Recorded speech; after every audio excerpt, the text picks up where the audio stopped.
iPad 1 Wi-Fi and 3G replacement tutorial. First, back up and gather tools. Make sure you have a T4 Torx wrench.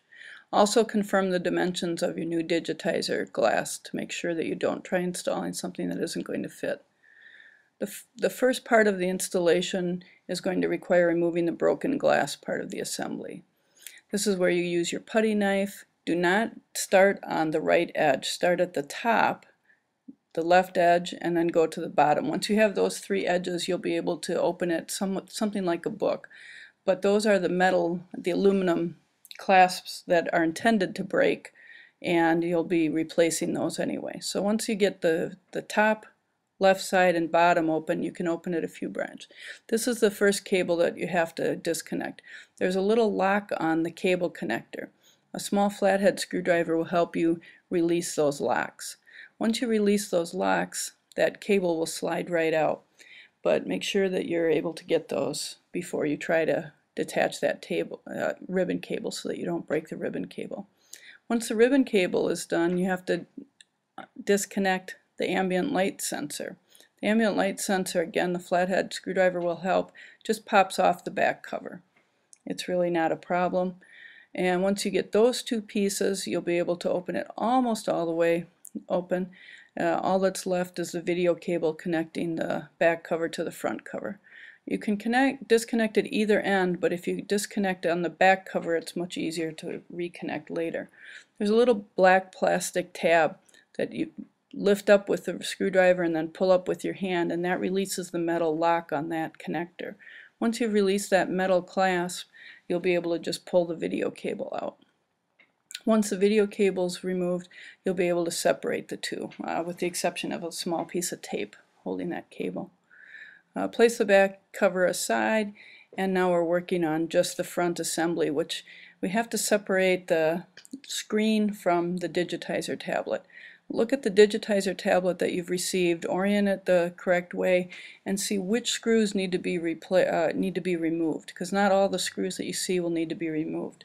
Use the Torx, T-O-R-X T4 screwdriver and remove, in my case it was only 5 screws that had to be removed. Along with those 5 screws, I also had to remove a piece of tape on the side and the ambient light sensor, as well as the 3G cable had to be disconnected. So there's the tape over the back connector cable, and there's another piece of tape. I saved those pieces of tape so I could reuse them. The ambient light sensor is at the top, and it just pops off. I didn't try that at first. I tried separating the screen from the back at first, and I had to go back and remove those other pieces. So there's the ambient light sensor. It just pops off. It's not hard to attach or disconnect. Next to that is the 3G antenna. That's taped down with adhesive. So that was a little piece of packing along with the ambient light sensor that I kept. Yours may or may not have that.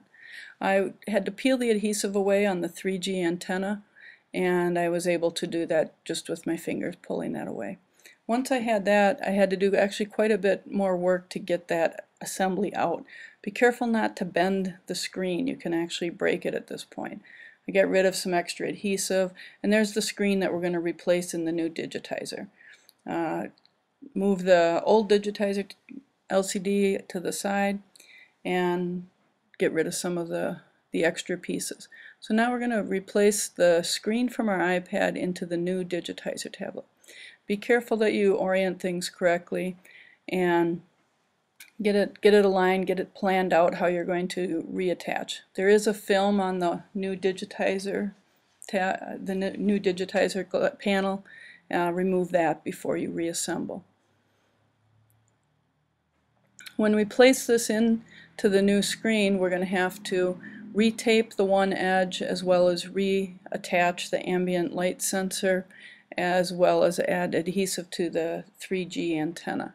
So once you get it in position, I was able to do it in a variety of ways. There's the adhesive on the 3G antenna. Pull the adhesive off and then place the antenna, press the antenna down. Replacing the screws, just replace the screws that you removed earlier. You can see now the antenna has been replaced. That was part of the video that got clipped in an effort to keep this shorter. The ambient light sensor has to be replaced, as well as tape down the side. So here I am taping down the side of the screen onto the new tablet, the new LCD screen.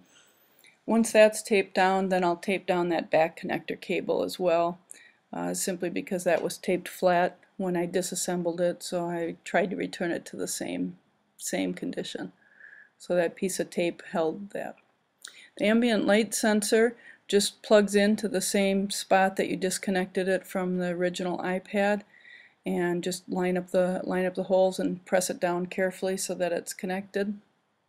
And once that's connected, you're ready to start putting it back together. When you clamp it together, you're going to have to set it on one edge. So the edge that you want to attach first is the right hand side if you're looking at it from the front. So you're going to get your back cover and attach it the same in the backwards order that you disassembled it.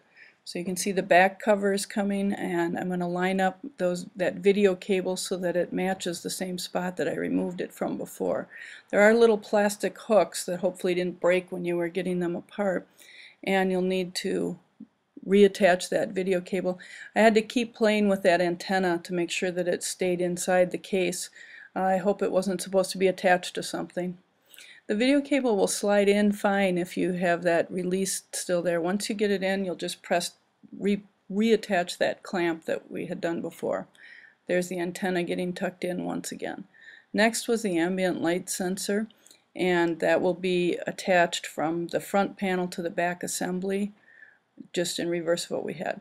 If you have some tape, it's probably a good idea to retape that video cable into the same groove that it was in originally, so it doesn't get pinched between the back cover and the front assembly. And so that little piece of black tape that I took off before, I just reattached. As I close it up, I just keep attaching the cables that I took apart when taking it apart. There's the ambient light sensor reattachment. Next I have the ribbon cable that attached the back to the front, and I'll do a close-up to show you those little locking connectors. Make sure that those little locks are open. You can see it being opened right there. So that's now open, and that's now open. Now you'll be able to slide that cable in. You won't be able to see it real well on the video, but if you get it flipped around flat, it should slide in. Make sure you get it slid in all the way, and you shouldn't have to force it hard. It's just a little tedious to line up. Make sure you lock those connectors again, either using a flathead screwdriver or your finger. I was able to do it with my finger. Once you get it reattached, then you'll remove the final screen and test it. So good luck. I hope this helps you. Thank you.